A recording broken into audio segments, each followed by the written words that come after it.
कराची जो माशी हब है, कराची जो कभी इस मुल्क का दारुल खिलाफा था, आज बहुत तेजी से तबाह हो रहा है। आज इस शहर को ऑन करने वाला कोई नहीं है। जो कभी इस शहर को ऑन किया करते थे, आज इतने टुकड़ों में बट चुके हैं कि अब ये शहर उन्हें ऑन नहीं करता। और ऐसे में इस सियासी खिला को पुर करने और कराची की बेहतरी के लिए मुख्तलिफ सियासी प्लेटफॉर्म सामने आ रहे हैं, जैसे कराची ग्रैंड अलायंस, अंजुमन नौजवाना ने महाजिर और कराची बहाली तहरीक। लेकिन क्या ये सिर्फ बयानात तक ही महदूद रहेंगे या कुछ करेंगे भी? इस पर बात करने के लिए मेरे साथ इस वक्त स्टूडियो में मौजूद हैं कराची बहाली तहरीक के कन्वीनर, जो पीटीआई के बानी रुकन भी हैं, अशरफ कुरैशी। अशरफ कुरैशी साहब, वेलकम इन आवर शो। कोई बिग स्टेटमेंट नहीं, कोई बुलंद बांग दावे नहीं, सिंपल ये बताइए कि कराची की बेहतरी के लिए आपके पास क्या प्लान है? देखिए, सबसे बड़ी बात यह है कि हम लोग तो वो है ना जो स्ट्रीट से निकले हुए लोग हैं ना, फुटपाथों पे, ज़मीन पे सोने वाले, जलसों में दरियाँ बिछाने वाले लोगों में से हैं। शहर हमारी आंखों की नज़रों के सामने तबाह हुआ है। किसी ने ये नहीं सोचा इस शहर को लूटते हुए कि उसको भी इसी में रहना है। इस शहर को तबाह करते हुए उसने ये नहीं सोचा कि इसमें मेरे बच्चे भी इस रोड पर आएंगे। तबाह किया दिल से सबने मिलकर। हम बुलंद बांग दावे तो कभी भी नहीं करते, इलेक्शन कैंपेन के अंदर करके दिखाया था, लेकिन जो सिस्टम का नासूर इस शहर को खा रहा है दिमाग की तरह, उसने बड़ा गर्क कर दिया है। और उसको कंट्रोल करने वाले जो लोग थे, जिनके बुलंद बांग दावे होते थे, उनको अब अरबों रुपये की मिठाइयाँ मिल रही हैं और वो मिठाइयों के चक्कर में ही पड़े हुए हैं और इस चक्कर में लगे हुए हैं। उनसे आवाम का कोई वास्ता भी नहीं है और राब्ता भी नहीं है, क्योंकि वो तो अब आवाम से बदला भी ले रहे हैं ना इस बात का कि उनको तो वोट मिले नहीं थे। उनको तो ला के बिठाया तो वो अब अपने सिस्टम को पूरा कर रहे हैं। तो इस शहर की तबाही के ज़िम्मेदार तो सारे वो लोग हैं जिन्होंने बुलंद बांग दावे किए थे, जिन्होंने कहा था अपनों का वोट अपनों के लिए है, जिन्होंने ये कहा था कि रोटी और कपड़ा मकान देंगे, जिन्होंने कहा था कि इंसाफ का तराजू लहराएंगे, आज सब मिल के इस शहर को लूट रहे हैं, घसूट रहे हैं। मैं आपसे इस सियासी बयान से हटकर ये जानना चाहता हूँ कि कराची की बेहतरी के लिए कोई प्लान है आपके पास या नहीं? कराची बहाली तहरीक बना के बैठे हुए हैं आप। देखिए, कराची बहाली तहरीक बेहतरी के लिए प्लान नहीं होता तो कराची बहाली तहरीक भी नहीं बनाते। क्या है वो प्लान? देखिए, प्लान ये है कि कराची को जो है फेडरल टेरिटरी के उसमें देना पड़ेगा, फेडरल टेरिटरी बनानी पड़ेगी, उसके अंदर जो है अख्तियार देना पड़ेंगे। यहाँ के लोगों को लोकल लोगों से मुराद अब तो बहुत बड़ी चेंज आ गई है ना, सिर्फ एक उर्दू स्पीकिंग की तो बात नहीं हो रही लोकल लोगों के अंदर। यहाँ पे तो सारे तकरीबन लोकल लोग हो गए, जितने बच्चे ने यहाँ, चाहे सिंधी था, चाहे पंजाबी था, महाजिर था, पठान था, बलोची था, सब ने यहाँ जिन्होंने तालीम हासिल की, अब उनके क्या डोमिसाइल या उनकी जो है तालीमी जो सनद है वो काम आ रही है किसी जगह पे? कराची के किसी बंदे की कोई चीज़ कहीं काबिल कबूल नहीं है। आप कोटा सिस्टम की बात करते हैं कि लोग हमारे यहाँ कहते हैं मुस्तकिल पता और आर्जी पता। हमने तो पूरा प्लान दिया है ना इस बारे में। हमने कहा है इनसे कि जो मुस्तकिल पता है के लोग यहाँ पर हों, जिनका मुस्तकिल पता हो, वो शहर के असल बाशिंदे कहलाए जाएँ, जिनका वोट यहाँ पर हो, उन्हीं को सारे अख्तियारात जो है उन्हीं के सारे लिए प्लानिंग की जाए, उन्हीं को अख्तियारात दिए जाएँ। और दूसरे जो लोग दूसरे सूबों से आए हुए हैं, अगर वो यहाँ पे रहते हैं तो उनके सूबे उनका हिस्सा यहाँ पे अदा करें, ताकि इस शहर की तरक्की हो सके, इसकी डेवलपमेंट हो सके, यहाँ के लोगों को रोजगार मिल सके, यहाँ के लोगों को जो है नौजवानों को जो है तालीम मिल सके। शहर का इंफ्रास्ट्रक्चर तबाह हो चुका है। शहर में कहीं कहीं गढ़ों के दरमियान सड़कें हैं और सड़क पर दंदनाते हुए डंपर और टैंकर माफिया हैं जो शहरियों की जान ले रहे हैं। स्ट्रीट क्राइम का जिन जो है वो बोतल से बाहर है। इस शहर में जो है वो एक सिस्टम है जो लोगों की ज़मीनों के ऊपर कब्जे कर रहा है। शहर में जो सरकारी सतह पर तालीम और सेहत की सहूलतें होनी चाहिए थी वो नहीं हैं। ये है आज का कराची। इस आज के कराची को तब्दील करने के लिए सिर्फ आपके पास यही है कि कराची को आफाक के मातहत कर दिया जाए? देखिए, अख्तियारात जो है असल मसला है अख्तियारात का। ठीक है, जहाँ जो सिस्टम जो आप कह रहे हैं ना कि जो अख्तियारात तो मुशर्रफ दौर में भी थे। नहीं, मुशर्रफ दौर के अंदर अख्तियारात का मिसयूज किया गया। अख्तियारात जो जिस तरह जहाँ पे मिले वो 6 पुलों की बुनियाद पे पूरी जो है बल्दियाँ चलती रही उस जमाने में। बात सीधी सी होनी चाहिए भाई, आपने तरक्की करनी थी ना, तो आपके लड़कों को जो है आपने ये क्यों दर्ज दिया कि नकल करके पास हो? कि महाजिरों की जो उर्दू स्पीकिंग की बात करते थे यहाँ पे ये लोग, तो उन्होंने उर्दू स्पीकिंग के मिराज का क्या किया? वो उसके ऊपर भी आएंगे डेफिनेटली, एमक्यूएम के किरदार के ऊपर भी और शहर में जो उसका किरदार है उस पर भी बात करेंगे। मेरा पॉइंट ये है कि मुशर्रफ के दौर में आप जो इख्तियारात की निचली सतह की पर मुंतकली की बात करते हैं वो तो मुशर्रफ दौर में थी नहीं। मेरे ख्याल में जो है मुशर्रफ दौर के अंदर भी ये एक माफिया के कब्जे में था शहर, और हैदराबाद कराची भी, और वो माफिया दूसरा माफिया इसका इंतजार कर रहा था और उसको प्लानिंग के ऊपर बैठा हुआ था कि मैंने कैसे प्लानिंग करनी है। आप जो सिस्टम की बात कर रहे हैं, अब सिस्टम ये सिस्टम नहीं रहा कि ये डंपर माफिया चल रही है, ट्रांसपोर्ट माफिया पे कब्जा हो गया। पहले तो बहुत मामूली का गेम हो गया, अब ये एजुकेशन माफिया है, अब ये हेल्थ माफिया है। ये सिस्टम जो है इन सब चीज़ों को पूरा कर रहा है। मैं नॉर्थ कराची से इलेक्शन लड़ रहा था। नॉर्थ कराची में एक अर्बन हॉस्पिटल है, मैं बार बार उसकी मिसाल देता हूँ, वहाँ जाता हूँ, उसके अंदर वहाँ पे ना सिरिंज होती है, ना पैराडोल होती है, ना जनरेटर में डालने का डीजल होता है। ये तो उसका देखिए ओवरऑल पूरे सिंध का ये हाल है ना। ये शहर जो कराची है, जहाँ के MNA MPs यहाँ के लोकल्स हैं, जो अपने आप को लोकल कहते हैं, वो क्या ये अकाउंटेबिलिटी नहीं कर सकते थे किसी को? क्या वो इनके सिस्टम, इसको अगर MNA MPs का नहीं हुकूमतों को वोट देते हैं तो क्या उनको अकाउंटेबिलिटी उनका फर्ज नहीं बनता था? या वहां से आज भी जो सूरत हाल पहले थी वही सूरत हाल का हिस्सा ये बन गए? इस वक्त जो है सबसे बड़ा मसला जो है, ये शहर डिजास्टर की तरफ बढ़ रहा है।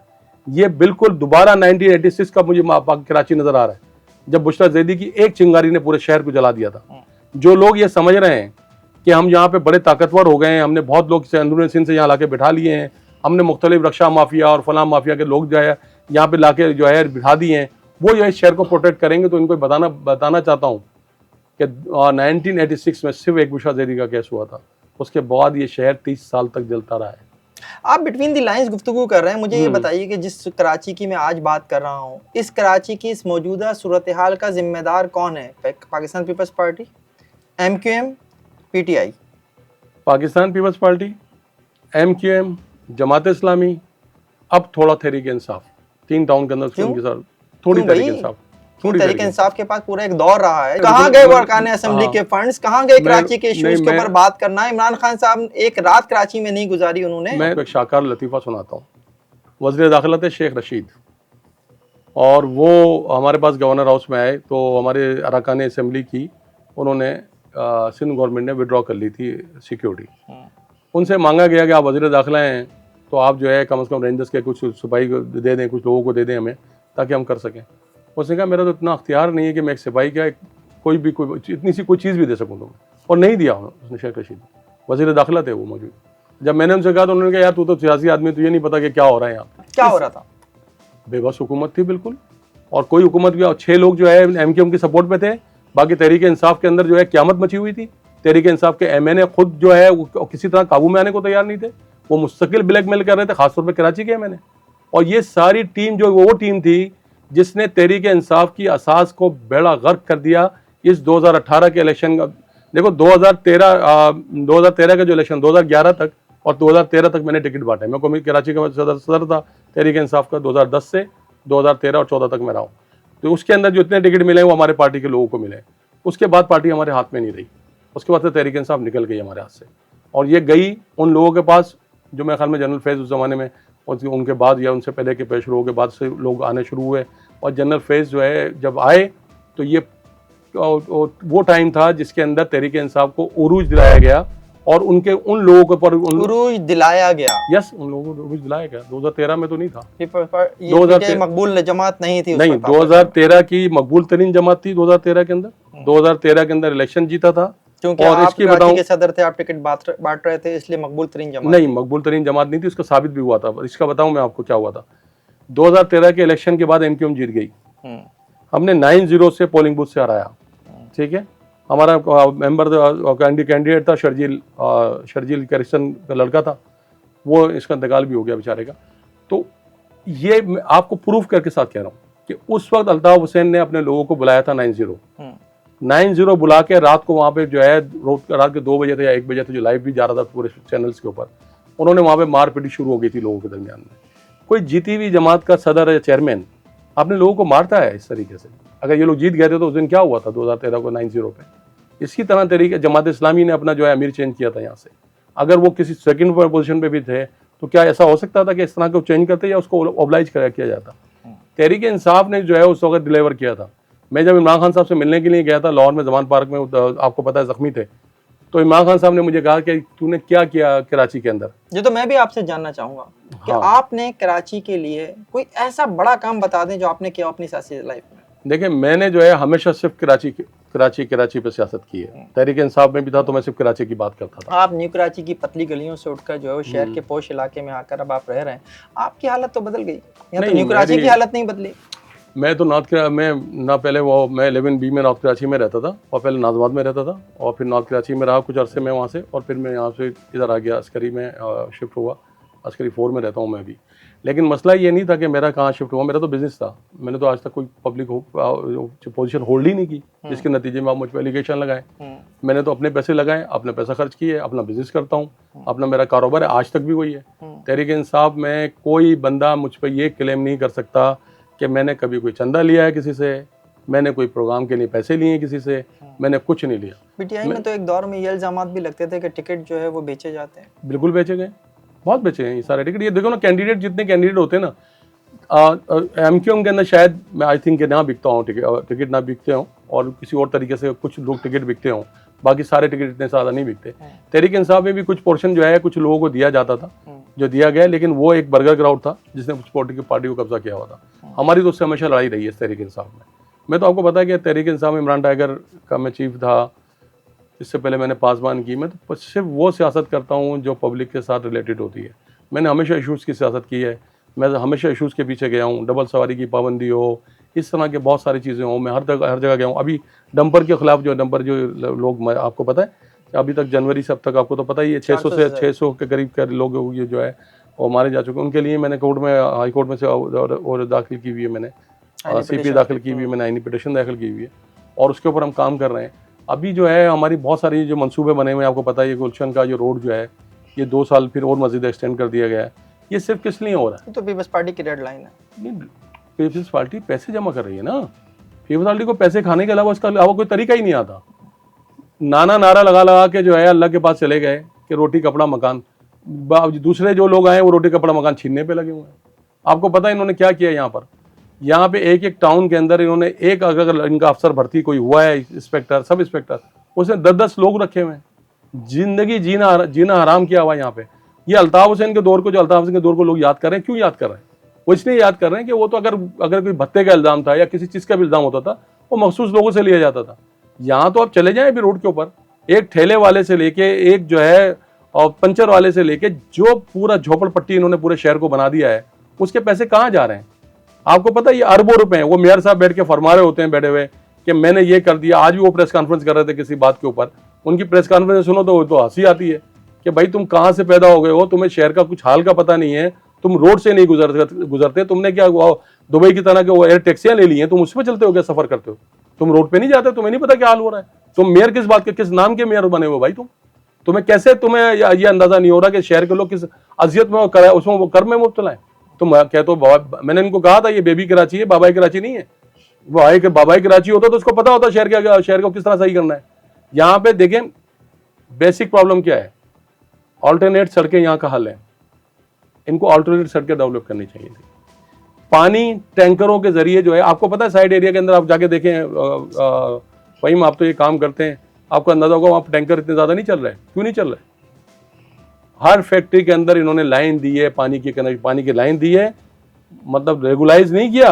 ऐसा ही है, सिर्फ वो माफिया ने जो है लाइन दे दी है और वहाँ पे जो है इसको मीटर लगा के वो पैसे वसूल कर रहे हैं। आप देखें टैंकर वहाँ पे खत्म हुए। टैंकर आपके बच्चों को कुचलने के लिए शहर के अंदर घूम रहे हैं। आप मुझे बताएं ये डंपर जो 26-26 व्हीलर, जो 8-10, 12-12 व्हीलर और वो 8-8 फीट की 9-9 फीट के ऊपर बैठा हुआ डंपर चलाने वाला, ये शहर अगर इन्होंने बना दिया है तो अब डंपर चलेगा यहाँ पे, अदरवाइज तो शहर में डंपर चलाने की तो कोई जगह नहीं है। अगर आपको मट्टी पहाड़ों से लेके आनी है तो आप मट्टी पहाड़ से, कराची से बाहर उतारे ना। कराची के अंदर जो है डंपर क्यों आएगा भाई? क्यों 12 बजे के बाद आएगा? क्यों 2 बजे के बाद आएगा? क्यों आएगा? बिल्कुल आने का कोई तरीका नहीं बनता, क्योंकि उसको जो कंट्रोल करने वाली पुलिस है वो सुबह से लेकर जब से लोग घर से बच्चे स्कूल को लेकर बच्चों को लेकर निकलते हैं उस वक्त से उसकी ड्यूटी शुरू होती है, और रात को उस वक्त जब ये डंपरों का टाइम शुरू होता है सो खत्म कर देता है ना। डंपर कंट्रोल करने के लिए आपको पुलिस वाला कहीं मिलेगा, सिर्फ सुबह पैसे जमा करता हुआ मिलेगा। ये कराची बहाली तहरीक क्या बला है?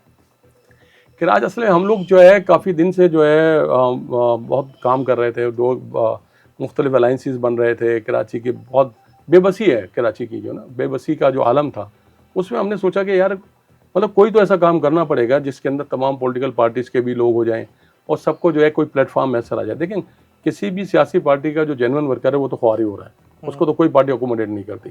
नजरियाती वर्कर हमेशा जो है उसका बदतरीन हाल होता है, चाहे वो MQM जैसी जमात हो, चाहे जमात इस्लामी जैसी जमात हो।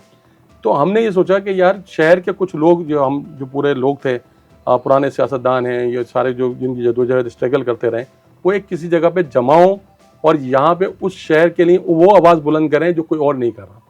तो हमने ये सोच के प्लेटफॉर्म बनाया है कि हम अब इनको चैलेंज करने के लिए निकल रहे हैं। कितना अर्सा हो गया आपको प्लेटफॉर्म तकरीबन 3-4 महीने से हो रहे हैं। क्या किया 3-4 महीनों में? 3-4 महीने में डंपर के खिलाफ जो है, वो डंपर वालों के खिलाफ जो है पिटीशन दायर की, डकैतियों के खिलाफ जो है प्रेस कॉन्फ्रेंस की, मुजाहरे किए फिलहाल, क्योंकि वजह ये थी उसकी, उस पर आप मुस्कुराहट आपकी वजह है क्योंकि हमारे पास पब्लिक सपोर्ट अभी नहीं है। मतलब जो हम चाहते हैं वो हम आहिस्ता आहिस्ता करके अब कलेक्ट करने की कोशिश कर रहे हैं। बेसिकली तो प्रॉब्लम ये है कि यहाँ पे जो भी कुछ होता है वो ऊपर से ही होता है सारा कुछ मामला, चाहे इलेक्शन के रिजल्ट बन रहे हो या कोई भी हो, तो हम उसकी तवज्जो दिलाना चाहते हैं उनकी कि शहर वाकई तबाह हो चुका है।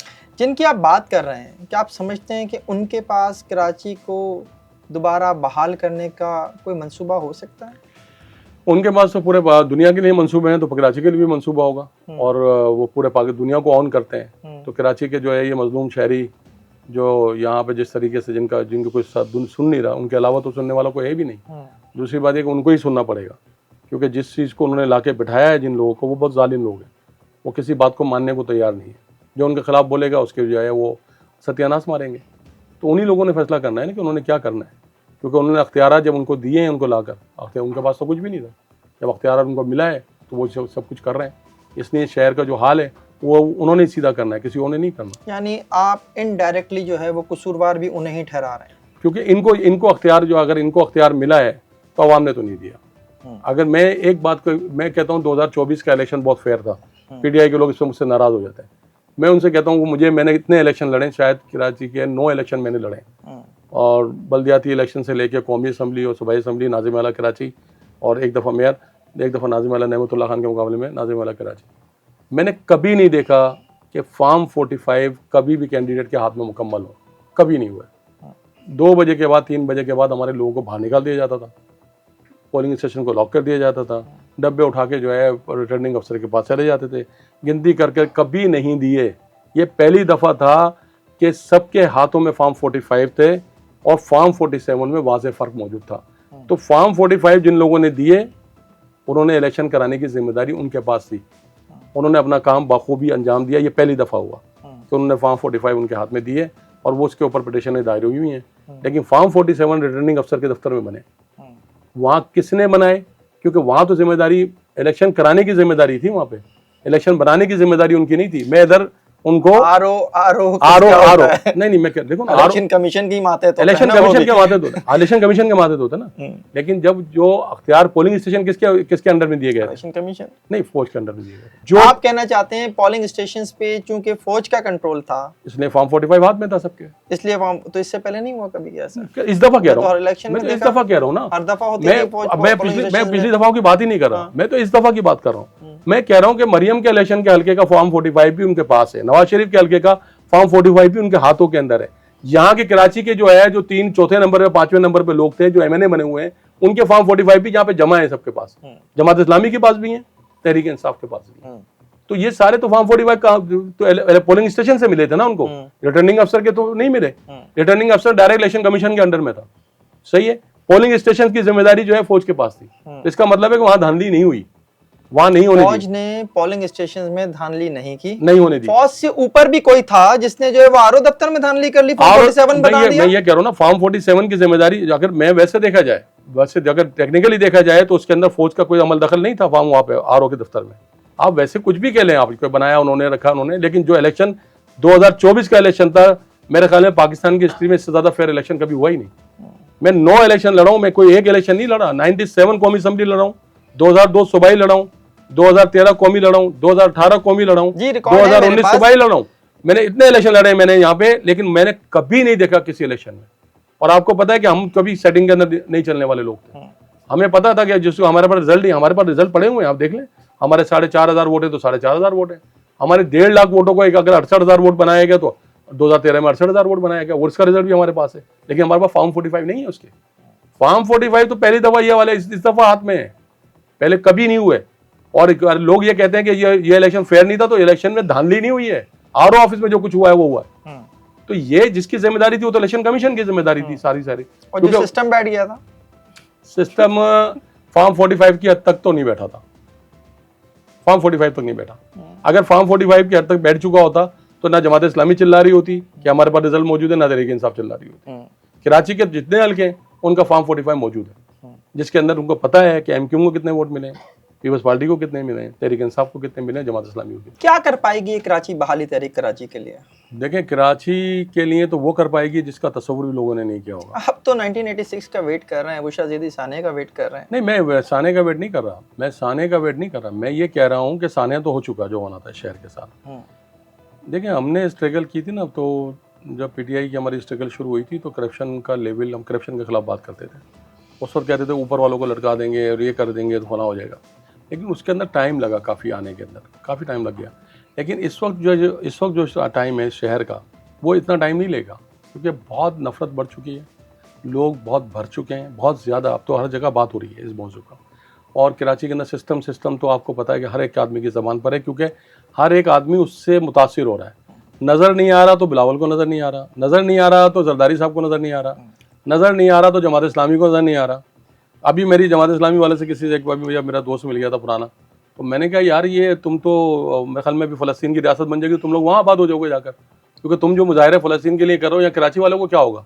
कराची के लिए तो तुम लोग निकलते ही नहीं हो भाई। अगर किसी का अफराधी क़ुव्वत, इतनी बड़ी अफराधी क़ुव्वत अगर मेरे पास होती तो मैं इस शहर में बताता कि क्या होता है शहर किस तरह शहर चलता है और कैसे यहाँ के अवाम की जो है मुश्किल आसान होती है। आप ये कहना चाहते हैं कि जमात इस्लामी कंप्रोमाइज हो चुकी है? जमात इस्लामी अजीब तरह की बातें कर रही है, मतलब अजीब तरीके के तरीक़ार अख्तियार किया हुआ उन्होंने। मैं मतलब आप ये फ़लस्तीन के लिए हम सबके दिल फ़लस्तीन के साथ रखते हैं ना, लेकिन आप वहाँ के लिए, यहाँ कराची के लिए तो आप कुछ नहीं करने को तैयार हैं।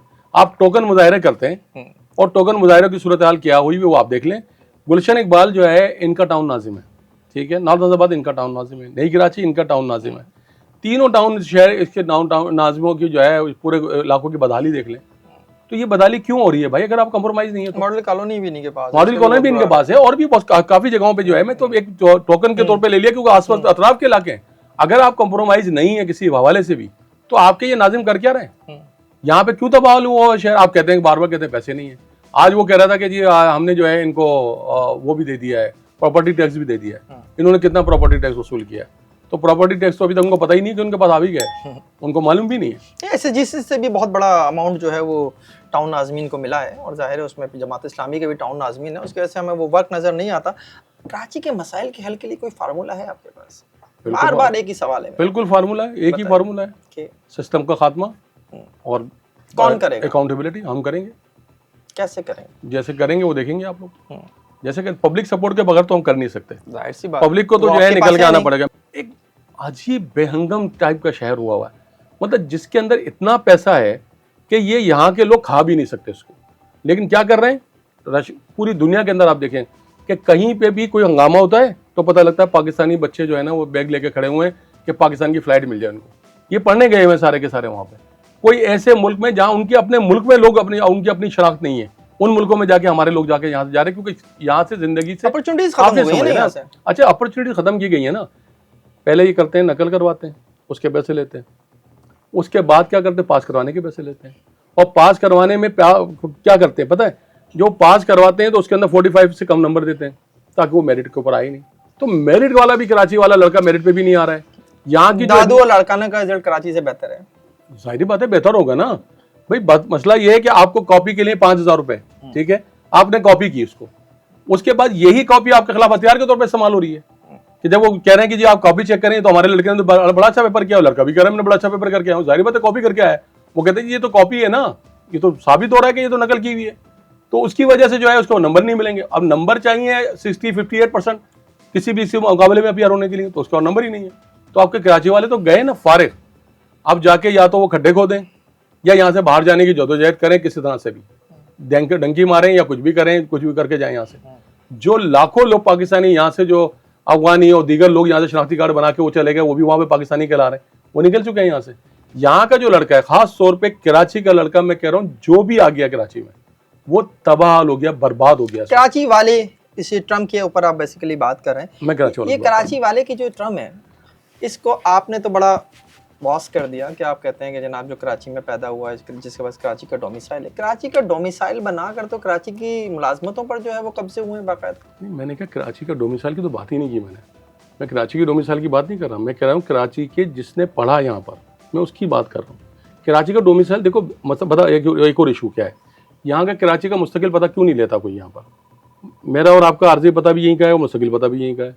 इनका मुस्तकिल पता यहाँ का है, आरजी पता यहाँ का है, मुस्तकिल पता कहीं और का है। अच्छा, मुस्तकिल पता वो क्यों नहीं रहते कराची का? कहते हैं हम कराची से नहीं जाएंगे, हमारे बच्चे यहीं रहेंगे, लेकिन मुस्तकिल पता इनका गाँव का ही है। क्यों गाँव का है? क्योंकि वहां से कोटा मिल जाता है, यहाँ पे कोटा ही नहीं है। कराची के तो अपने लोगों के लिए कुछ नहीं मिलता, तो वो इसलिए वो मुस्तकिल पता वहां का रखते हैं। इसलिए कराची की आबादी कभी भी आपको जो अगर कोटा सिस्टम की मौजूदगी में कराची की आबादी कभी भी हकीकी आबादी आपके सामने नहीं आएगी, क्योंकि वजह यह है कि वो मुस्तक आर्जी पते वाले लोग जो है, जब तक आप उनको गैर मुकामी काउंट नहीं करेंगे उस वक्त तक वो जो है वो मुकामी ही के तौर पर काउंट फैसिलेशन में आएंगे, लाइबिलिटी में आएंगे, लेकिन उसके बाद से रियायतें जो हुकूमत को देनी चाहिए वो कुछ भी नहीं मिलेंगी वहाँ पर। अव्वल तो किसी को मिलती ही नहीं है रियायतें, कहाँ से, कोई सिस्टम ही नहीं है। मुझे आपकी इस गुफ्तगू के ऊपर जो एक बात याद आ गई कि साबिक डीआईजी थे यामीन खान साहब, आईजी जेल खाना जात रहे, तो उस दौर में उन्होंने एक बड़ी अजीब सी बात कही। उन्होंने कहा कि कराची की 2 जेलों में जो लोग मौजूद हैं उनमें से 90% का ताल्लुक इस शहर से नहीं है। देखिए, एक बात तो सबसे बड़ी बात यह है कि यहाँ जो सिस्टम का जो इन्होंने इम्प्लीमेंट किया इंतहाई अहमकों की तरह किया है, सिर्फ पैसे की बुनियाद पर कर रहा है। इस शहर में भीख मांगने वाला बंदा गाड़ियों से आके टकरा रहा है, मार रहा है। एक मोटरसाइकिल पे बीवी के साथ जाने वाला बंदा जिसकी हेलमेट नहीं पहना हुआ है सपोज, या कोई लाइट बंद हो गई है, पुलिस वाला उसके आगे क्यों आके खड़ा हुआ है, गाड़ी के आगे क्यों आके खड़ा हुआ है? आपके काले शीशे की मिसाल दी आपने, गैर मुकामी पुलिस वाले की आपने बात की, गैर मुकामी, क्योंकि वो सिस्टम के तहत आए हुए ना। आप बात तो समझे ना, उसको गिरफ्तार नहीं कर रहे। क्यों नहीं गिरफ्तार कर रहे? भीख मांगना भी तो जुर्म है ना। अगर मोटरसाइकिल की लाइट का जुर्म है तो वो भी भीख मांगना जुर्म है, तो आप उसको क्यों नहीं पकड़ रहे? पूरे लाइन से चले जाएं, LPG के सिलेंडर लगे हुए हैं कैबिनों के अंदर, ठीक है, सारे लाइन से पंचर की दुकानें, लाइन से उसको बिजली आ रही है, उनके पास सब चीज़ें मौजूद हैं। क्यों नहीं वहाँ कोई क्यों नहीं पूछ रहा इनके पास ये बिजली का बिल किसको दे रहे हैं, किसके अकाउंट में जा रहा है? ये इलेक्ट्रिक वाले इस शहर के अंदर इस इंडिया कंपनी की तरह मुसल्लत है, उनकी अकाउंटेबिलिटी कोई नहीं कर सकता। इसी तरह जो IPPs के जो मैटर हुआ है, उनका जो मैटर है, उनके पैसे, उनके लिए पैसे हम जमा कर रहे हैं, हम उनको पैसे जमा करके दे रहे हैं। हमारे बिजली के बिलों के अंदर देख लें, 1 लाख रुपए के बिल के अंदर 70,000 रुपए के जो है वो लगे हुए हैं, ड्यूज लगे हुए हैं, मुख्तलिफ tax, advance tax, income tax, पता नहीं कौन कौन से टैक्स लगा के जो है पैसे वसूल कर रहे हैं। कोई पूछने वाला टैक्स भी जो है वो कलेक्टिव ले रहा है मुर्तज़ा आपके लिए ना। म्युनिसिपल टैक्स आप ये म्युनिसिपल टैक्स जहाँ कहाँ रहा है ये तो बताए ना। सिंध सॉलिड वेस्ट मैनेजमेंट यहाँ पर, मैंने उस जमाने बल्दिया के अंदर जब मैं लड़ रहा था इलेक्शन, तो मुझे बड़ी हंसी आई कि मैंने कचरा साफ करवाया तो एक बंदे ने आके मुझे कहा आपकी FIR करी है। मैंने कहा क्यों FIR करी? कचरा साफ कराने में की FIR करेगी? बोला ये सिंध सॉलिड वेस्ट मैनेजमेंट की मलकियत है, आप ये कचरा नहीं डाल सकते यहाँ से। आपको पता है इन्होंने लॉ बनाया हुआ है, ऐसा ही है यार, कोई खौफ खुदा है इनको, क्योंकि उस कचरे को उन्होंने बेसिकली रिसाइकल करना होता है, जिसके लिए पेपर्स में तो अगर आपने वो कचरा उनका उठा लिया जो उन्होंने रिसाइकल करना था तो FIR तो बनती है आपके खिलाफ। FIR कटवा देंगे। दूसरी बात ये है कि वो मुझे डंपरों का जो मार्च चला ना चक्कर, तो डंपरों, मैंने कहा यार ये पहले तो डकैती वाला मैटर हुआ, तो मैंने प्रेस कॉन्फ्रेंस की, मैंने कहा कि मुझे ये समझ में नहीं आ रहा ये कौन से डाकू हैं जो सर पे गोली मारते हैं। मतलब आपने डकैती कर लिया, आपने मोबाइल छीन लिया, यार क्या हुआ? उसके बाद आपने उसको सर पर गोली मारी, उसके बाद सीने पे गोली मारी, मतलब 99% मार के जा रहे हैं आप जान से। तो कौन लोग हैं ये? हमने बड़ा शोर किया, हमने कहा ये सिस्टम ऐसा नहीं, इसका मतलब लोग कत्ल कर रहे हैं यहाँ लोगों को। तो उसके ऊपर शोर होना हुआ, उसके बाद वो मामला खत्म होना शुरू हुआ। अब डाकू नहीं आ रहे, अब डंपर आ गया, अब डंपर मार रहा है। मैंने इससे ये पूछा है, अभी IG को मैंने खत भेजा है, और मैंने इनसे पूछा है कि मुझे ये बताओ कि ये डंपर के कितने डंपर ड्राइवर तुमने चालान किए, कितने का मेडिकल एग्जामिन कराया तुमने, कितने लोग तुम्हारे पास ऐसे हैं जिनके डंपर वहां पर रुके हुए हैं, कितने डंपरों को कंपनसेशन दिया तुमने, कितने मरने वालों को कंपनसेशन दिया है? ये सारे इश्यूज हल हो सकते हैं बिल्कुल अगर एक सिंसियर पॉलिटिकल लीडरशिप हो। बिल्कुल। मेरा आपसे सवाल था कि क्या आपको कराची की सियासत में कोई खिला नजर आता है? बहुत बड़ा खला है, क्योंकि वजह उसकी यह है कि लोगों का ट्रस्ट खत्म हो चुका है। सबसे बड़ा जो खला सियासत के अंदर आ रहा है वो ट्रस्ट आता है। पहले सियासतदानों पे लोग ट्रस्ट किया करते थे। आपने तस्लीम किया कि कराची की सियासत में खिला है, बिल्कुल है। क्या इस खिला को अल्ताफ हुसैन पुर कर सकते हैं दोबारा? देखिए, अल्ताफ हुसैन की जहाँ तक बात है, बहुत अच्छा मौका, गोल्डन अपॉर्चुनिटी थी उनके हाथ के अंदर, और मुझे अफसोस था कि जब मैं 90 पे गया तो एक फ़िज़ा अल्ताफ़ के नाम का पार्क मुझे नज़र आता था वहाँ पर बना हुआ, लेकिन मुझे वहाँ किसी जगह पे कोई चीज़, उनके उस इलाके के अंदर भी वो कोई अच्छा स्कूल नहीं मिला मुझे उसके एक पार्क के अलावा तो कुछ नहीं मिला। बाकी पेट्रोल पंप पे, मतलब मैं ये तो कह सकूँ ना कि यार 90 का इलाका ऐसा है, यहाँ हर चीज़ असली मिलती है, यहाँ स्कूल के अंदर एजुकेशन अच्छी मिलेगी, अस्पताल में डिस्पेंसरी में जाओगे तो वहाँ पे इलाज पूरा मिलेगा, ऐसा कुछ भी नहीं था। तो वो जो आप बात कह रहे हैं कि उसके अल्ताफ हुसैन की ज़रूरत महसूस हो रही है, अल्ताफ हुसैन की ज़रूरत उस फ्रस्ट्रेशन को महसूस हो रही है जो इस शहर का खासा बन गई है। अब वो इंतज़ार कर रहे हैं इस बात का कोई अल्ताफ हुसैन जैसा लीडर आए जो इस शहर को आगो खून के अंदर दोबारा लेके जाए और उसके बाद जो है फिर कंट्रोल हासिल करे। तो इसके लिए हमारे लाखों लोग नौजवानों का खून फारेगा क्या कि उनको मार दिया जाए यहाँ पे इस बात के लिए? इस वक्त इसकी ज़रूरत नहीं है। इस वक्त ज़रूरत है लोगों को सोच के साथ, समझ के साथ। IT का दौर है, इस वक्त नौजवानों को आगे बढ़ने की ज़रूरत है। वो आगे बढ़ेंगे तो ये मुल्क, ये शहर तब्दील हो जाएगा। पूरे दुनिया के अंदर तब्दीलियाँ इसी तरह से आती हैं। शहनशाह ईरान को भी जगह नहीं मिली थी अपने मुल्क के अंदर जब अवाम निकल कर आई थी। ये अवाम अपनी क़ुव्वत को ना समझ रहे हैं, और ये अभी ग़ुलामी की जिस नफ्सियात के अंदर मुब्तला हुए हैं ना, जिस कैफे में, जिस दिन ये निकल जाएंगे उस दिन इस शहर के अंदर जो है मुल्क में भी तब्दीली है और शहर में भी तब्दीली है। अब जरा कुछ गुफ्तगू आपकी सियासी ज़िंदगी पर हो जाए, खुलकर बात कीजिएगा। मैं आपसे जानना चाहूँगा कि PTI छोड़ी भी नहीं और PTI में फ़ाल भी नहीं है, क्या वजह है? PTI में जो है मैं फ़ाल, क्योंकि मेन लीडरशिप के अंदर का जाना और उसके अंदर फ़ाल होना अलग मैटर है, लेकिन मैं PTI के अंदर ही था, PTI के अंदर ही हूँ। मेरा असल में सबसे बड़ा मसला PTI के अंदर जो आया, जो आज इमरान खान भी उसी पेज पर हैं, जब मैंने सही बात की, क्योंकि मैंने इनसे कहा कि हमारी फ़ौज की कभी मुखालफत रही नहीं तहरीक इंसाफ की। जब से तहरीक इंसाफ बनी है मैं शुरू दिन से साथ हूँ, और हमारा हमेशा फ़ौज के साथ एक अलाइंस रहा है, हम साथ रहे हैं फ़ौज के। हमारी कभी लड़ाई नहीं रही फ़ौज के अंदर। इमरान खान साहब ने कभी हमें नहीं कहा कि फ़ौज से लड़ना है, लेकिन ये वाली जो सूरत हाल थी, जो ये लीडरशिप जो थी, वो लड़वाने के लिए जा रही थी। और मैंने जो बाद में समझा कि जनरल फैज़ की जो टीम थी, वो शायद उसने सारा ये मामला क्रिएट किया और सारा मामला ख़राब किया उसके अंदर। तो वो तहरीक इंसाफ के अंदर भी वही लोग जो है वो बने, वही लोग हिस्सेदार बने, वही लोग जिम्मेदार बने जो उधर से आए हुए थे। तहरीक इंसाफ के जो अपने जेन्युइन लोग थे वो तो सारे आउट हो गए ना। तो इसलिए मैं जो है अभी फ़ाल होने की, जब मैंने चेयरमैन का इलेक्शन लड़ा, जाके वहाँ पे PTI को ज़रूरत थी, मैंने चेयरमैन का नॉमिनेशन जमा कराया और मैंने गौर खान के मुकाबले में इलेक्शन लड़ा और इलेक्शन के पेपर जमा किए, मंजूरी हुई, नामजदगी हुई। टाइम गुजर गया। अगर पार्टी नहीं छोड़ी हाँ, तो आज PTI जब मुश्किल में है तो अशरफ कुरैशी कहाँ खड़े हैं? PTI मुश्किल में नहीं है। PTI की सारी लीडरशिप बाहर है, सिर्फ एक लीडर अंदर है। PTI की सारी लीडरशिप बाहर है, सब एंजॉय कर रहे हैं। यही तो लड़ाई है पड़ी है PTI के अंदर। पहले दिन से ये लड़ाई है कि पहले बर्गरों से लड़ाई थी, अब इस PTI की लीडरशिप से लड़ाई हो रही है, सामने हो रही है। हमारा नौजवान समझने को तैयार नहीं है, और हमारा जो है ऑडियंस भी तैयार, हमारा जो वोटर भी वो समझने को तैयार नहीं है कि ये गेम प्ले कर रहे हैं। यहाँ पे कौन सी लीडरशिप आप मुझे बताएं हैं? जो लीडरशिप है उस कौन सी पार्टी का ऐसा लीडर है कि वो खुद अंदर हो और बाकी सारे लोग बाहर हो? भाई नवाज शरीफ कंप्रोमाइज करके बाहर चले गए थे ना, निकल गए थे।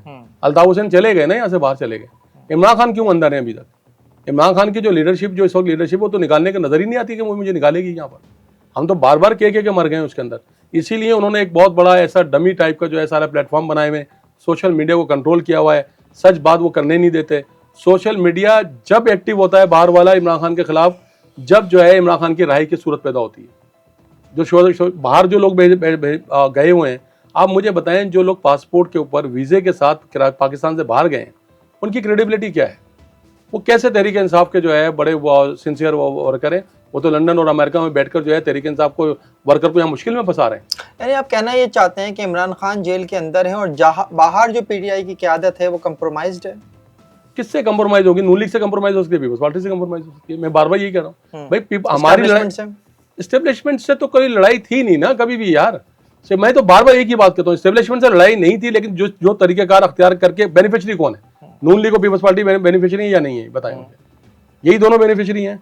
तो फिर आप एस्टेब्लिशमेंट का नाम बार में बीच में क्यों लाया जाता है? मैं बार बार टीवी पे बैठ के बोल रहा हूँ, अपनी पार्टी के अंदर भी बोल रहा हूँ कि यार ये लड़वाने के चक्कर से निकलो, इमरान खान साहब को बाहर निकालो। गलत डायरेक्शन हो गई है, होता है ना, बात हो जाती है सूरत हाल, हो गई है गलत डायरेक्शन, किसी लोगों ने करवा दिया, जैसे भी हुआ। अब आप किस बात की डायरेक्शन में एस्टेब्लिशमेंट के साथ लड़ने जा रहे हैं? आपके जो पॉलिटिकल अराइवल हैं उनके साथ आपको लड़ना चाहिए ना, जो आपके बेनिफिशियरी हैं, जिसके नतीजे में उन्होंने नो कॉन्फिडेंस मोशन मूव हुआ था। किसने करवाया था बताएं मुझे? साहब जो मोटरसाइकिल जो जहाज में बैठकर आए थे, वही उन्हीं लोगों ने करवाया था ये। अशरफ कुरैशी साहब, पासबान में शामिल होने से लेकर आज तक 35 साल हो गए आपको सियासत करते हैं। बिल्कुल। अब तो सच बोलिए, क्या पाकिस्तान में सियासत आज़ाद है?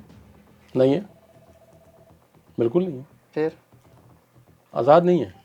आज़ाद इस वजह से नहीं है कि यहाँ पे ये मुल्क जो है ना, एक मेरी बात है फ़हीम सुने, 79 से ये वार कंट्री है ये मुल्क। जब से रशिया वहाँ पर आया था अफ़गानिस्तान में, उस वक्त से ये वार कंट्री है।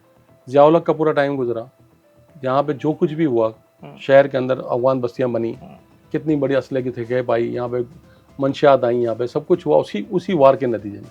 लेकिन आप ये बताएं कि 79 से आज तक ये मुल्क वार कंट्री हो, और यहाँ पे हम सब के सब बड़े भी हो रहे हैं और लड़ भी रहे हैं, और लड़ाइयाँ हमारे मोहल्लों में नहीं हो रही, उसी एक महाज पर लड़ रही है, और हमारी फौजी लड़ रही है यहाँ भी लड़ रही है। तो उसके अंदर जो है कंट्रोल तो होगा ना कुछ, पॉलिटिक्स कंट्रोल तो होगी, क्योंकि हमारे सियासतदानों का किरदार हमेशा रहा नहीं है ऐसा। हमेशा सियासतदानों ने धोखा दिया है जब जिस जगह पोजीशन में पहुंचे। उसका नतीजा यह है कि राजीव गांधी का एपिसोड देख लें खालिस्तान वाला, या जो है नवाज शरीफ साहब के जो है वो सारी चीज़ें देख लें, तो आपको खुद अंदाज़ा हो जाएगा। क्या कारगिल वाला देख लें, किस किस ने किस किस मौके पर कहाँ का क्या क्या अज़क पहुँचाई है, ये तो आपको सबका मैं मुझ समेत कहता हूँ। हम वो चीज़ बन ही नहीं सकते, क्योंकि मौत लेके अगर सामने खड़े हो जाए हमारे सामने कोई, तो हम जाहिर बात है हम जो है पीछे हट जाएंगे पूरा। लेकिन जो मौत के लिए गोली खा ले, वो आपके लिए जो है सामने खड़ा हो, तो आपके उसके ऊपर कभी प्लाटों की बातें करते हो, कभी कुछ करते हो। ये कौन सा लैंग्वेज है यार, ये कौन सा सिलसिला है, कौन सा तरीका है? एक बंदा पूरी ज़िंदगी लगा कर जो है किसी जगह पर जाके खड़ा है, वो आपके लिए खड़ा हुआ था। उसकी माँ नहीं है, उसकी बहनें नहीं है, उसके बच्चे नहीं है। वो रोज़ाना जो है कोई ना कोई किसी ना किसी जगह पर जाके शहीद हो रहा है। आप उसको मुस्तकिल तंजो ताने को शिकार बना रहे हो यार। ये कौन सा तरीका है? जिसको बोलो इनको प्लाट मिल गए, भाई तुम्हें प्लाट देते हैं, तुम जाके मरोगे, चलो प्लाट देता हूँ, मैं तुम्हें देता हूँ, मैं तुम्हारे चैनल से ऑफर कर रहा हूँ कि मैं जिसको प्लाट चाहिए मुझसे लें, चले फॉर फ्रंट फुट को लड़ने के लिए। आपके साबिक लीडर की सारी सियासत जो है वो करप्शन के खिलाफ रही, चोर चोर वो कहते रहे सबको, लेकिन फिर बाद में ये हुआ कि उन पर खुद घड़ी चोर, अलकादिर ट्रस्ट के लिए ज़मीन की खरीदारी जैसे करप्शन के इल्ज़ामात लगते रहे। आप उस वक्त पार्टी में थे, सीनियर लीडर थे, क्यों खामोश बैठे रहे? देखिए, इसमें मैं खामोश बिल्कुल नहीं बैठा, और इसका इमरान खान भी गवाह हैं और पार्टी के लोग भी गवाह हैं। मैं कभी इस मामले इमरान खान को जो इल्ज़ाम लगाए गए, ये तो बहुत ही मज़ाक़ खेज़ इल्ज़ाम हैं। अलकादर ट्रस्ट की जो बात हो रही है, वो पैसे सुप्रीम कोर्ट में जमा थे या इमरान खान के अकाउंट में जमा थे? सुप्रीम कोर्ट में। इमरान खान ने जो अलकादर ट्रस्ट बनाया, उसकी ज़मीन किसी यूनिवर्सिटी के लिए ली थी ना, वो यूनिवर्सिटी की ज़मीन यूनिवर्सिटी के पास ही है ना आज तक। तो क्या इमरान खान ने उसको घर बनाया? सर इमरान खान तो सज़ा तो आप दे लेना, जिसमें दिल चाहे दे लें। यहाँ पे जिनको सज़ा दे के आप निकाल दें बाहर, जिन्होंने चोरियां की हो, अच्छा ये जो तोशाखाना वाला मामला है, तो जितने सारे मुस्तफिद हुए थे वो सब बाहर क्यों है? इससे देखें, कौम नहीं मानेगी इस बात को। नहीं, इसी वजह से तो ये पाकिस्तान में इस वक्त अनारकी की फिजा नहीं हुई है, क्योंकि जो चीज़ आप मनवाना चाह रहे हैं वो नहीं मानेगी कौम कभी भी, क्योंकि वो बंदा था ही नहीं ऐसा। हमें तो सारी जिंदगी गुजर गई ना, बेईमान तो कभी किसी सूरत में नहीं कह सकते। आज भी वो आप समझते हैं कि मुल्क का मकबूल तरीन लीडर है? बिल्कुल मकबूल तरीन लीडर है। मैं कह रहा हूँ ना, जो आप इल्जाम लगा रहे हैं, बेईमानी का इल्जाम तो आप लगा ही नहीं सकते, आप उसमें नशे का इल्जाम लगा ही नहीं सकते। हमने सफर किया है यार, हम 24-24 घंटे के 48 घंटे एक ही गाड़ी में बैठे रहे। कोई नशे का करने वाला बंदा कभी बैठ सकता है इस तरीके से? आप मुझे बताएं। हमने खुद देखा है उसको। लोग अब मजाक भी करते हैं हमसे। बाखुदा मैं आपको बता रहा हूँ, आपके प्रोग्राम में मैंने जब भी वो मेरे साथ गाड़ी में बैठा है, मैं गाड़ी ड्राइव कर रहा हूँ या कुछ भी कर रहा हूँ, या मैं पीछे बैठा हूँ, खान साहब खामोश हो गए, आवाज़ इनकी बंद हो गई, इनका मोबाइल बंद हो गया। तो हम देखते तो पता लगा नमाज की नीयत बांधे में। कोई नमाज इस शख्स ने हमारे सामने नहीं, जो हमारी नमाजें छूटती थी, ये सफर के अंदर इसने नमाजें पढ़ता रहता था मुस्तकिल। जो पिछला प्ले बॉय थे या वो भी था, जो भी था, वो थे अपनी जगह पर। लेकिन अभी जो आप उन पर इल्जाम लगा रहे हैं, वो कौम कभी किसी सूरत हजम नहीं करेगी। इसलिए आप उनको बाहर निकालने जितना जल्दी हो सकता है, इस मुल्क के अंदर स्टेबिलिटी आ जाएगी। सियासत को सियासत के तरीके से करें। ये कौन सा एलिगेशन लगा के, जाली और 2 नंबर एलिगेशन लगा के, और इनको खुश करने के लिए, ये 2 नंबर लीडरशिप को खुश करने के लिए आपने सब लेकर आ गए इन लोगों को लाके बैठा दिया। आज इलेक्शन करा लें आप, आज फिर वही होगा 2024 से ज्यादा वो बुरा होगा इनके हक में, इन लोगों के हक में। सब कुछ तरीके से आपको पता चला जाएगा। देखिए, जो हालिया फैसले हैं जो इंटरनेशनल पॉलिटिक्स में हो रहे हैं, मैं उनसे लिंक करूं तो चीज़ें जो हैं वो किसी और नज़र से तरफ चली जाएंगी। आपसे एक पर्सनल सवाल मैं दोबारा करना चाहता हूं। आप बरसों से सियासत में हैं, लेकिन कभी भी आप कराची के कोई एक बाअसर सियासतदान के तौर पर नहीं उभर सके, क्यों? देखिए, बात यह है कि यहाँ पे होती है कंप्रोमाइज़ की सियासत। मुझे कंप्रोमाइज़, असल में मुझे मसला है, मुझे लोग कहते हैं MNA बन जाते हैं, कभी कहते हैं MPA बन जाते हैं। जब तहरीक इंसाफ की हुकूमत आई तो कहने लगे इदारा संभाल लो। और मैंने कहा भाई, किस चीज़ के लिए इदारा संभालूँ मैं? मुझे एक अख्तियार चाहिए जिससे मैं अपने आवाम के लिए काम कर सकूँ। मुझे MNA बन के या मुझे मेयर बन के झंडा थोड़ी लगाने का शौक़ है। अल्हम्दुलिल्लाह मुझे ना पैसे कमाने का शौक़ है। अल्लाह ने मुझे बहुत कुछ दिया और अल्हम्दुलिल्लाह देता ही रहता है, मुझे तो उसकी मसला भी कोई नहीं है। तो मैं किस लिए चक्कर में लगूंगा भाई? मुझे जिस मकसद के लिए मैंने ज़िंदगी के 35 साल गुजारे हैं, और मैं जब से 9 क्लास से मैं सियासत के अंदर हूँ, तो मेरा एक मकसद है। यहाँ के लोगों की ज़िंदगी में तब्दीली नहीं ला सकता तो मेरा कोई फ़ायदा नहीं है किसी किस्म का कोई उदा लेने का। तो मैं तो अपने मकसद के लिए काम कर रहा हूँ, और मकसद के लिए काम करते करते अल्लाह के पास भी चला जाऊँगा तो मैं अल्लाह के सामने सुरखरू तो होऊंगा ना कि मैंने कहा था। और मैंने कोई अल्ताफ़ हुसैन को किसी को नहीं माना भाई। मैं इस शहर में रहता था, नाज़ाबाद में मेरी ससुराल है, मेरा नाज़ाबाद में घर है, मैं नॉर्थ कराची में रहा, आज भी मेरा घर फिरदौस कॉलोनी के अंदर है, जहाँ पे जो है खेल बने, वो जहाँ पे वो बना हुआ था, खजी ग्राउंड बना हुआ था, मैं उस ज़माने में वहीं था भाई। मैं कभी जो है कभी भागा नहीं हूँ किसी जगह से, और मैं अल्हम्दुलिल्लाह आज तक मैंने किसी मुल्क की नेशनलिटी के लिए अप्लाई किया है। मैं तो अपने मुल्क के रहने के लिए हूँ, मेरे बच्चे भी यहाँ पाकिस्तान के अंदर है, हमें तो यहाँ अपने मुल्क के लिए काम करना है। हम चाहते ये हैं कि इस शहर में जितने वसाइल हैं, इस मुल्क के अंदर जितने वसाइल हैं, उन लोगों को वापस लेकर आए। जो पहले लोग पढ़ने के लिए आते थे यहाँ पर, पूरा अरब के लोग यहाँ पे आते थे पढ़ने के लिए, ये वही पाकिस्तान था, अफ्रीका के वाले आते थे, ये वही पाकिस्तान का इल्जाम है हाँ। कि अशरफ कुरैशी जैसे लोग जो हैं वो सिर्फ अपनी सीट लेने के लिए सरगर्म होते हैं, जब उन्हें टिकट मिल जाता है, इलेक्शन हो जाता है, तो उसके बाद वो मंजर से गायब हो जाते हैं। क्या ये सही है? मैंने तो कभी टिकट के लिए अप्लाई भी नहीं करता था, मैंने तो कभी अप्लाई नहीं किया, कभी पैसे भी नहीं जमा कराता था मैं तो भाई, कभी मेरा कोई शौक नहीं रहा इलेक्शन लड़ने का। मैं तंजीमी आदमी हूँ, मैं विजनरी आदमी हूँ अल्हम्दुलिल्लाह, और मैं अपने विजन के तहत काम करता हूँ। मुझे कौन सा MNA MPA, मैं आपको बता तो रहा हूँ, मुझे गवर्नर ने कहा, मुझे ऑफर की, मैंने मना कर दिया, मैंने कोई इदारा नहीं लूंगा। अगर मेरी ये सियासत का इतना सा मेवर होता तो मैं तो इदारा कोई ना कोई इदारा पकड़ लेता, उसके अंदर कोई मुशीर बन जाता किसी जगह पे जाके, तो मैंने तो नहीं लिया।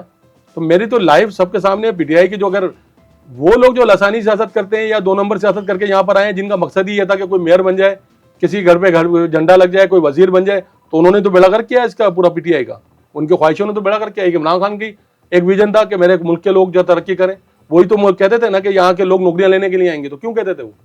क्योंकि उनको यहाँ पाकिस्तान पसंद था ना, पाकिस्तान से मोहब्बत थी। आज भी पाकिस्तान से बाहर जाने के लिए 1 मिनट की बात अगर जाना चाहे तो चला जाएगा, लेकिन ये जैसे जो चारों तरफ ये लोग बैठ गए हैं कमीने टाइप के, सॉरी टू ये निकला, और ये जो बैठ गए हैं जिनके सिर्फ रालें टपकती हैं तो ओहदों के ऊपर, आज भी PTI के अंदर ओहदों की लड़ाइयां चल रही हैं। इमरान खान को छुड़ाने वाला तो कोई भी नहीं है। मैं चैलेंज करता हूं, अगर मैं तहरीक इंसाफ की अगर सियासत करता तो कौन, मैं देखता कि कितने दिन तक इमरान खान जो है जेल में रह सकते थे। मुझे मालूम है कि इमरान खान की कुव्वत क्या है, और उसके लिए पाकिस्तान के लिए लॉयल आदमी है, कोई दुनिया के लिए थोड़ी वो करता है। अगर दुनिया के लिए करता तो उसके लिए पूरे मुल्क, दुनिया के हर मुल्क उसको नेशनलिटी देने को तैयार होता है यार। उसके बच्चे लर्निंग करने रहे, उसके पैसों की उसको कमी नहीं है, लेकिन इस पाकिस्तान को जो है एक ऐसे लीडर की जरूरत है। अब जिस तरह जो पाकिस्तान के अंदर जो है जो तब्दीली जिस तरीके से आ गई है, और जिस तरीके से पाकिस्तानी फौज जिस तरह का बिहेवियर है, जिस तरह वर्ल्ड लीडर बन रही है, तो पाकिस्तान के अंदर भी एक लीडर की जरूरत है।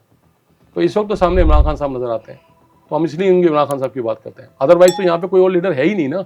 आप कितने को भी जो है ना शेर की खाल पहना के लेकर आ जाए, अवाम उसको तो पता लग जाएगा ये गीदड़ है, उसके अलावा तो कोई काम नहीं है उसका। क्या करेगा आवाम के लिए? कुछ भी नहीं किया इन्होंने, कुछ भी नहीं करेंगे ये। बहुत शुक्रिया अशरफ कुरैशी साहब। ये प्रोग्राम आपको कैसा लगा कमेंट सेक्शन में कमेंट करके ज़रूर बताइएगा। देखते रहिए FIR।